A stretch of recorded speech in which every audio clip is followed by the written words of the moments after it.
No one paid attention to the man cleaning the floor. In Astrodyne Tower, people were always in a hurry. Humans in sharp suits walked fast. Aliens floated, clicked, or glided through the halls with importance on their faces. This building was where decisions were made for entire planets. Small people did not matter here. The cleaner was one of those small people. His name was Evan Brooks. His uniform was old and faded. The sleeves were rolled up because they were too long. His shoes had cracks at the sides. He pushed a mop slowly, carefully, as if each movement cost him something. Most people stepped around him without looking down. Some did not step around him at all. Evan did not complain. He never did. Inside his chest he carried a quiet tiredness that never went away. He worked 2 jobs. He slept little. Every credit he earned went to one place. His daughter Lily. Her picture was folded and kept in his pocket. A small girl with messy hair and a big smile. She loved stars. She said she wanted to live on one someday. Evan cleaned floors so she could stay alive long enough to dream. That morning, Astrodyne Tower was louder than usual. The Zirkel Executive Council was coming. They were powerful aliens, tall, blue-skinned. Their voices sounded sharp, like metal sliding on stone. Their presence meant big money or big trouble. Sometimes both. Security drones floated near the ceiling. Human managers whispered nervously. Translation devices were tested again and again. No one wanted to make a mistake in front of the Zirkel. Evan knew this meant one thing: more mess to clean later. He stayed close to the wall, keeping his head down. As the Zirkel delegation entered the main hall, the air felt heavy. Conversations stopped. Even breathing seemed too loud. One of the Zirkel executives stopped walking. He turned his glowing eyes toward Evan. Evan felt it immediately. That strange feeling when someone powerful looks directly at you. Slowly, Evan lifted his head. The alien spoke. Not in common trade language, not through a translator. He spoke Zirkel high speech raw. Ancient, complex. The sound echoed through the hall. Everyone froze. Humans stared at their translation devices. They blinked. They tapped them. Nothing worked. The Zirkel had asked a question. A serious one. About a broken contract between humans and his people. A contract that could decide the future of 3 systems. No one answered. Executives panicked silently. Assistants whispered. Security shifted. Evan stood still, mop in his hands.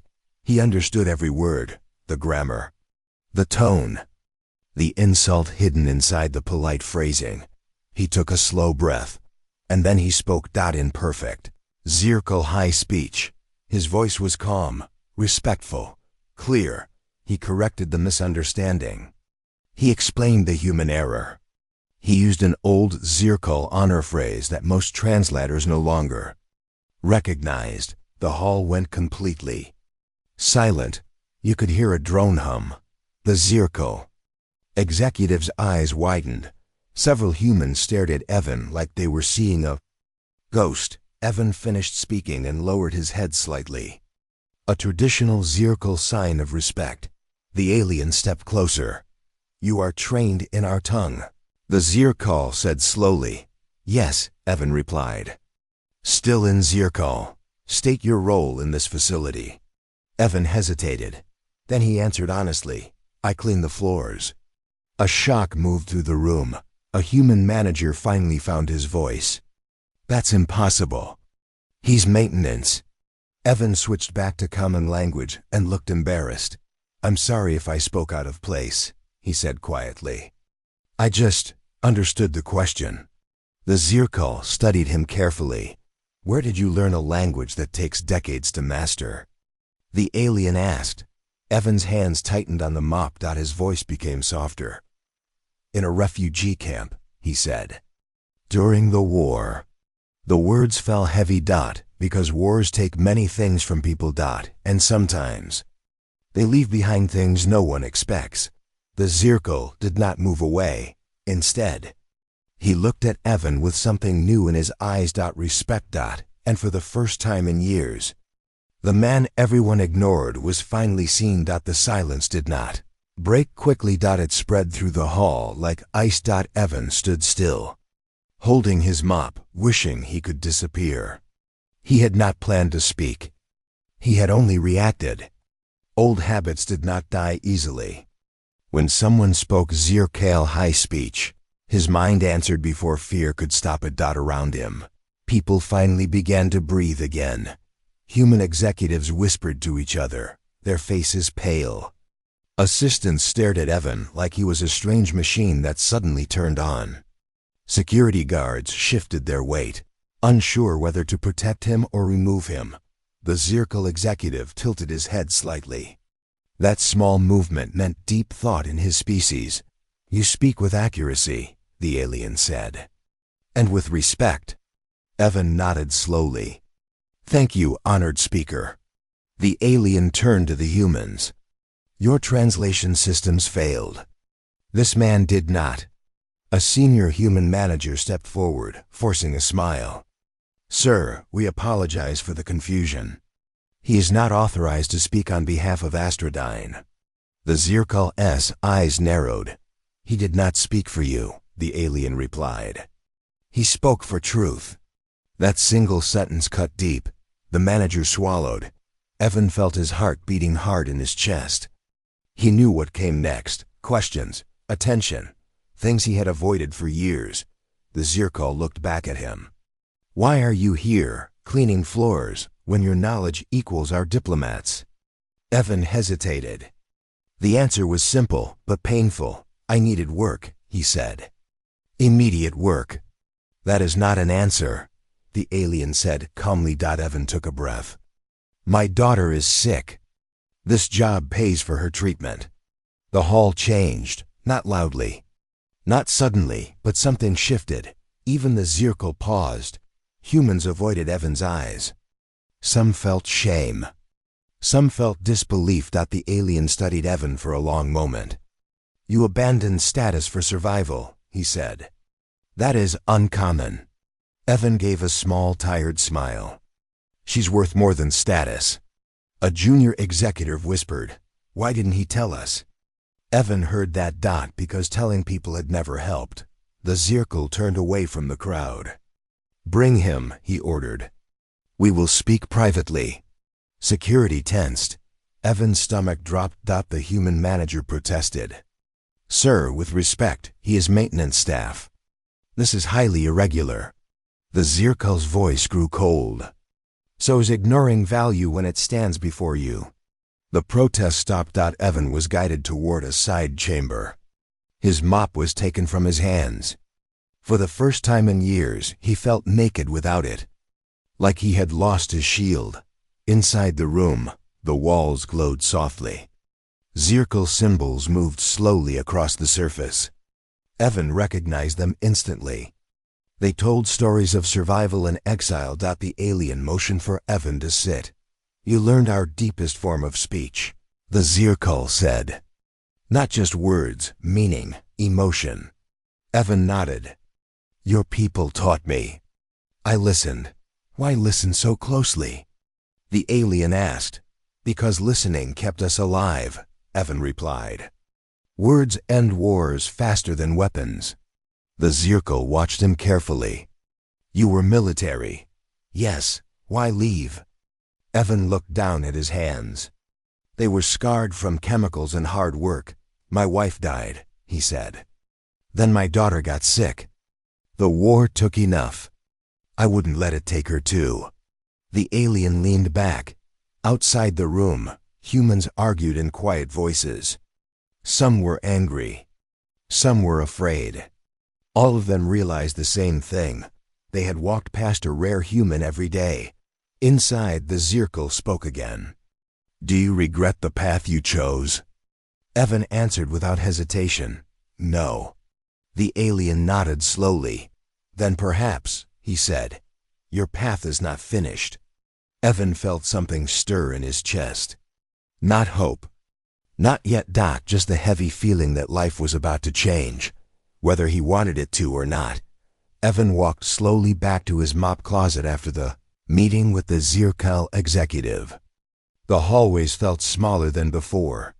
He passed humans talking quickly about reports and contracts. Their words felt meaningless now, heavy with ego and politics, while he carried a memory that no office could ever understand. Once, he had not been a janitor. Once, he had been someone important as xenolinguistics officer for the Human Alliance. He had trained for years, learning alien languages, customs, and codes. He had been part of the war effort, helping to negotiate peace in battle zones where humans and aliens could barely tolerate each other. He had walked among alien villages, eaten their food, slept in tents under alien skies. He had learned patience, strategy, and survival in ways most humans could never imagine. Then came the war's end. And then came the personal losses. His wife, Mira, had been beautiful in a quiet way, her laughter echoing through their small apartment. When the border war ended, she became sick. Doctors tried everything, but medicine was expensive, and hospitals demanded more than a soldier's pension could provide. And just when he thought he could handle the pain, Lily, his little star, fell ill. The cost of treatment was enormous. Titles, degrees, and even fame meant nothing when a child needed medicine. So Evan left it all. The officer uniform, the specialized knowledge, even the respect he had earned across human and alien worlds. He chose a path that no one admired, cleaning floors, mopping corridors, scrubbing spills, and emptying trash. Nights became endless. Weeks blurred into months. Every coin he earned went to Lily's treatment. Every exhaustion-filled breath was for her. Now, as he pushed the mop across the shiny floor, he thought about how strange life was. Here he was, surrounded by power and wealth, yet only the Zirkel executive had noticed him. Everyone else continued walking, typing on pads, ignoring a man who could have solved years of diplomatic errors in seconds. He shook his head slightly. It was never about recognition. It was never about glory. The memory of the refugee camp returned. That was where he first learned Zirkel high speech, not in classrooms, not with books, but in whispers and cries of desperation. Children speaking broken words, mothers bargaining for water, soldiers threatening both sides. He had listened. He had learned to understand without needing to speak. And later, he had spoken carefully when it mattered. Those lessons had saved lives once, and perhaps he had saved some today. Evan paused near the window and looked out. The city glimmered like stars fallen to the ground. He thought of Lily and her dreams of touching those stars. Sometimes he wondered if she understood the sacrifices he made, the life he hid behind a mop and bucket. Sometimes he felt the weight of it all, the grief, the exhaustion, the endless fight to keep her alive. The Zirkel executive's words echoed in his mind. Perhaps your path is not finished. Evan had not hoped for anything. Change was dangerous. Change could destroy what little stability he had built. But something about those words sparked a feeling he had not felt in years. Possibility. He thought about what it would mean: respect, recognition, a chance to use the skills he had hidden for so long. A chance to protect his daughter not only with medicine, but with influence, with power, with knowledge. But fear sat beside hope like a quiet shadow. Could he trust the humans who had ignored him for years? Could he step back into a world that had demanded so much and offered so little? Evan shook off the doubt and focused on what he could control. His mop glided over the floor in smooth arcs, each stroke echoing the rhythm of his life, steady, patient, enduring. He thought of Lily's smile, of her tiny hand gripping his finger, of her laughter echoing through their apartment. That was his true purpose. That was the reason he had survived the war, survived the grief, survived every late night and early morning. He whispered to himself softly, "I'll do what I must." For her. For the first time in years, Evan allowed himself to imagine a different life. A life where his knowledge mattered again. A life where he was seen. But above all, a life where Lily would always be safe. always be loved, always be able to dream under the stars. And somewhere deep inside, he felt the quiet surge of strength that had carried him through every hardship. The same strength that had once made him a diplomat in war now made him a father willing to fight for the smallest hand in the universe. That no one had seen him before. No one had understood him. But for Evan, it did not matter. He had already been fighting the hardest battle of all, the one that required love, endurance, and courage every single day. And now perhaps the universe was finally ready to notice that Evan did not have time to return to cleaning floors that day. The Zirkel executive insisted he come to a private chamber, away from human managers, security, and the buzzing hallways. The room was quiet except for a soft hum of lights and a strange, pulsing glow along the walls. Symbols of alien history floated slowly, almost like they were alive. Evan felt small, but he stood tall. Years of hardship had taught him how to endure attention, how to survive scrutiny. The alien council gathered around. Their towering blue forms radiated authority. Their glowing eyes studied Evan, not like humans did. Humans looked with fear or doubt, but with careful, measured curiosity. They asked questions that humans could barely comprehend. Legal terms from old treaties, poetry from alien history, the rhythm of emotional grammar that was almost impossible for any human to master. Each question was layered, not only in words, but in intention. Evan answered calmly. Every phrase precise, every tone correct. The council watched him like predators watching their prey, but he was no prey. He was steady, grounded in his purpose. Memories of the refugee camp, of midnight translations while bombs fell nearby, of secret negotiations in tented villages, all of it came back to him. He remembered how listening saved lives, how patience could stop a war. Then one Zirkel spoke softly, almost gently. Humans are studied often. We know your wars, your victories, your failures. Yet we rarely understand your heart. Tell us, what do humans value most? Evan's mind raced. Diplomatic answers would impress them, words of treaties and peace accords.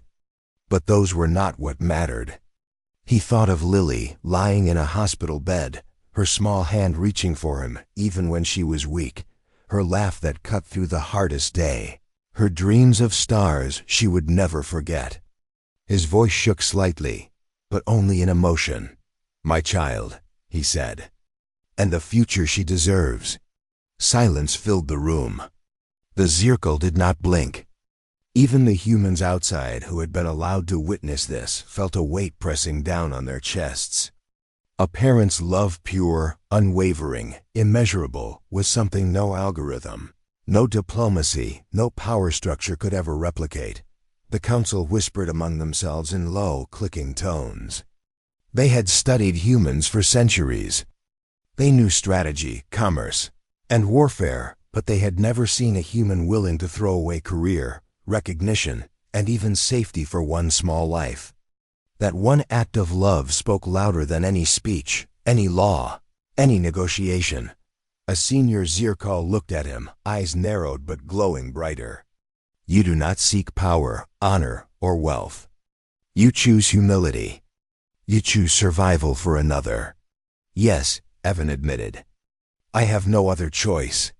Another alien asked, do you regret what you left behind? No, he said. Every day I chose her over myself. Every day I would do it again. The room shifted. The council had made their silent judgment. Humans might have ignored him for years. Managers might have passed over his skill, seeing only a mop and a janitor's uniform. But these aliens who judged wisdom and heart above all saw Evan for what he truly was. You represent your species better than your leaders, the Zirkel said. Not because of titles, not because of wealth, but because of love, courage, and choice. Evan's chest tightened. He had not expected this. Recognition was not what he wanted. Respect was not what he sought. Yet here it was, quietly offered, not for him, but for the reason he existed, keep his daughter alive. To let her dream, to let her grow. The council stood slowly, as if honoring him with their very presence. One alien stepped forward, holding a small translator device. We wish to offer you a position, influence, authority, resources that would allow your daughter to live free of fear. Evan hesitated. His eyes went to the glowing symbols on the walls, then to the floor he had cleaned for years, and then to the memory of Lily's face. He could not ask for too much. He could not risk losing what he had fought for, even in pursuit of more. One condition, he said softly. I must always return to her at night. I must always be her father first. The alien council's glow shifted subtly, a gesture of understanding. Accepted, one said. And with that, the room felt lighter, as if the universe itself had shifted to recognize what humans were capable of. Quietly, endlessly, without applause, for the first time, Evan allowed himself to imagine a life beyond floors, mops, and invisible labor. But even in that vision, Lily's small hand was always there guiding him, reminding him why he endured. In the eyes of the most powerful beings in the galaxy, a single human father had proven something far greater than war, wealth, or skill. That love, quiet, unyielding, pure, was a force no one could ignore. After the private chamber meeting, the world outside felt different. Not louder, not brighter, but somehow clearer. Humans walked past Evan in the halls, talking about reports and deadlines, yet he noticed them all in a new light. They had been blind to what truly mattered: courage, sacrifice, and love. The Zirkel executives followed him briefly, their glowing eyes studying not just his speech, but his every movement. They had seen countless humans in their lifetimes, leaders, soldiers, diplomats, but none who carried such quiet strength.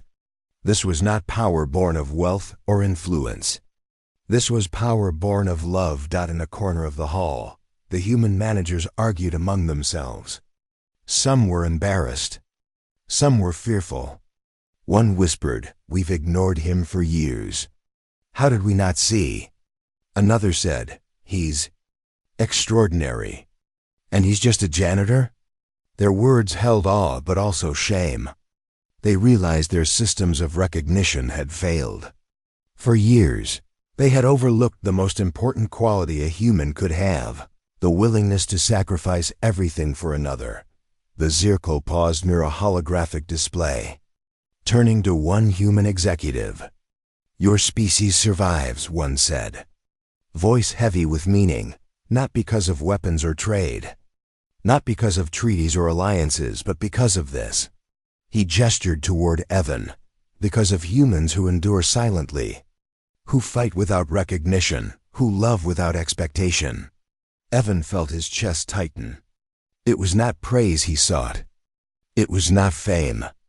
Yet, somehow, the weight of that recognition was almost unbearable. For years he had worked alone in quiet desperation.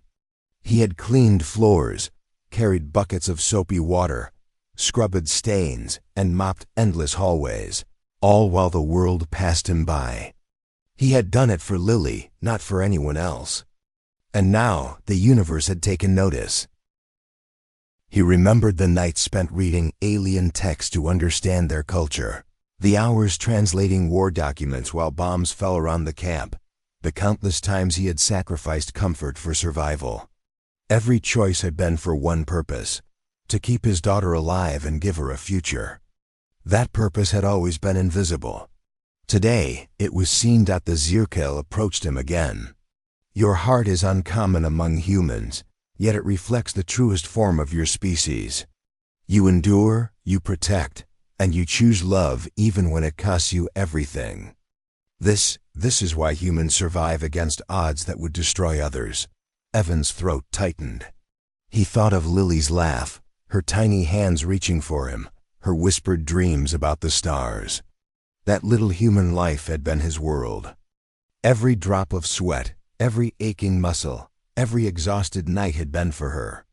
And now, in the eyes of beings who had judged the galaxy for centuries, that love had power, one human executive, still shaken, whispered under his breath, We didn't understand. We never understood." Evan looked around the hall. The floors he had cleaned, the walls he had scrubbed, the ceilings he had polished, all of it seemed to shine differently now. Not because the cleaning had changed them, but because he had changed. He had carried the true measure of humanity quietly, humbly, and now it was recognized. The Zirkel made a motion, and a small delegation of their translators came forward. "We wish to ensure this man has the means to continue protecting his child.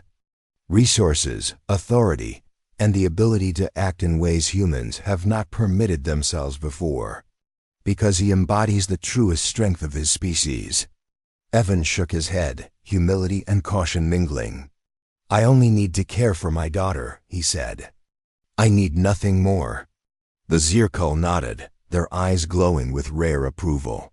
"Then you shall have what you need, nothing more, nothing less.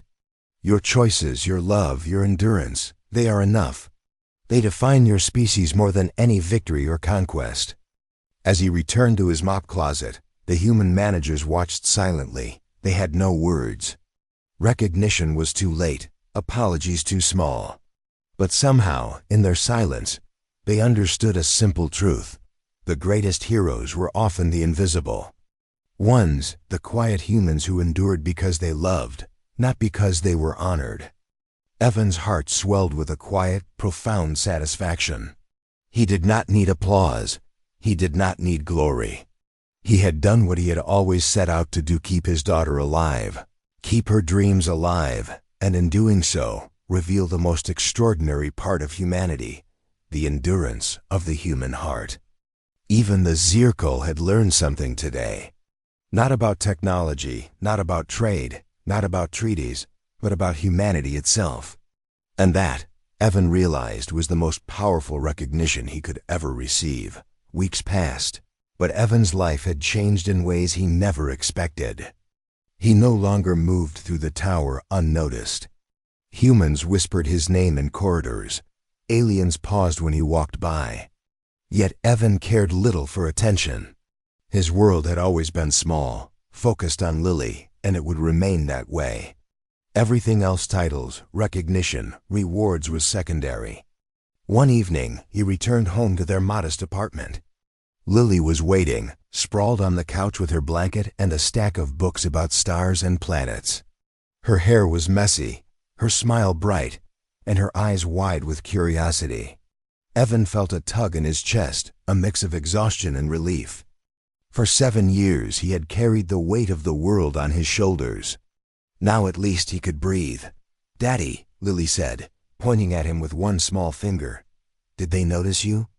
Evan smiled softly, sitting beside her. "Some did," he admitted. "But it doesn't matter. You matter more." Her eyes sparkled.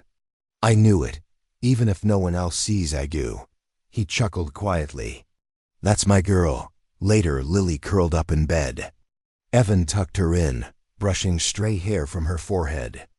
Her little hands grasped his, holding on as if she could anchor the chaos of life. "Promise me something, Daddy," she whispered. "Promise me you'll always be here." Evan kissed her forehead. "Always, no matter what." Outside the hospital. Lights, or at least, outside the safe glow of their home, aliens had begun to whisper stories of this human father. They told each other how one man, unnoticed for years, had the courage and heart to endure silently for his child. It fascinated them. They had studied humans, observed wars and politics, but this simple act of love, this quiet devotion, was something they had never fully understood. The Zirkel executive who had first noticed Evan sent a message later.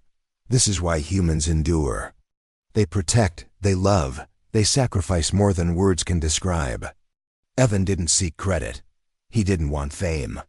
He simply wanted Lily to grow, to learn, to dream. Yet he realized something profound. Sometimes the universe notices anyway. Sometimes it reflects the value of quiet courage back in ways you cannot ignore. That night, after Lily had fallen asleep, Evan sat by the window, looking at the stars she loved so much. Each one seemed to pulse with possibility. He thought of the refugee camp, of the war, of the nights he had listened to alien voices and recorded every word. None of it had mattered except for what he had done with that knowledge, protecting the one life that mattered most. In the glow of the stars, he felt a strange calm. The universe was vast, indifferent, and sometimes cruel. But it had a way of rewarding courage, not for spectacle, but for perseverance, for love, for doing the hard, quiet things that no one noticed. Evan thought about the floors he had cleaned, the corridors he had polished, the rooms he had scrubbed. They had been invisible acts of labor, but they had also been acts of endurance, practice in patience, preparation for this moment. All those years of humility had led him here to this night, holding his daughter's hand as she dreamed of worlds he had never seen. A gentle hum outside reminded him that the Zirkal were still watching, still learning, still noting the extraordinary power of human love and sacrifice. They saw not a janitor, not a man who had scrubbed endless floors, but a father who had endured beyond the measure of ordinary life. Evan whispered softly to the dark room, "You can reach for the stars, Lily. I'll always be here to catch you." The stars outside the window seemed to respond. Whether it was coincidence or the quiet magic of human persistence, Evan did not care. What mattered was that love had triumphed quietly, that endurance had been rewarded, and that a little girl who loved stars could dream freely because her father had never given up. In that moment, humanity, the quiet, enduring, loving humanity, was alive in him and in Lily, and in every small invisible act that made the world worth protecting. Years passed, but the story of Evan Brooks spread quietly across human and alien networks alike. Not as a story of a janitor who suddenly spoke alien, but as a story of a father who chose love over recognition, humility over power. It traveled.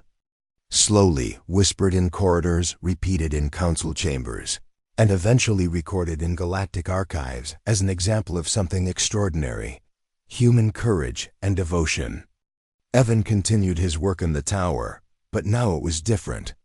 He had a role, yes, a position that allowed him to negotiate, to advise, to use the skills he had hidden for decades. But he never forgot what truly mattered. Every morning he returned home to Lily, tucked her in, read her stories, and listened to her questions about stars, planets, and distant worlds. The universe could wait. She could not. Aliens, even the most powerful Zirkal leaders, began to understand humans in ways they never had. They watched, fascinated, as this species endured unimaginable hardships, as parents worked silently for their children, as love created strength that no technology could replicate. How do humans produce such endurance? They asked one another. They studied diplomacy, strategy, and science, but the greatest human power was invisible, the heart that refuses to give up. Evan sometimes laughed quietly at the irony. He had once been invisible. His voice ignored, his knowledge dismissed, his labor unnoticed. Yet all the while, he had held the universe's most precious thing in his hands: Lily's life, her dreams, her hope. And in protecting her, he had become extraordinary, even if no one had applauded. One evening, he and Lily sat on their balcony, looking at the stars she loved. "Daddy," she said softly, "do you think the stars know we exist?" Evan smiled, wrapping an arm around her small shoulders. "I think the stars always notice," he said. "Sometimes they wait for the right person to point out their light." Lily laughed, tossing her hair back. "Then maybe the stars answer us too." Evan squeezed her hand gently. That was exactly the truth he believed. Humanity's endurance, its sacrifices, its quiet acts of love, those were the things that shaped the universe in ways others could not see. The stars, he thought, were not just distant lights. They were witnesses. They remembered who cared enough to endure.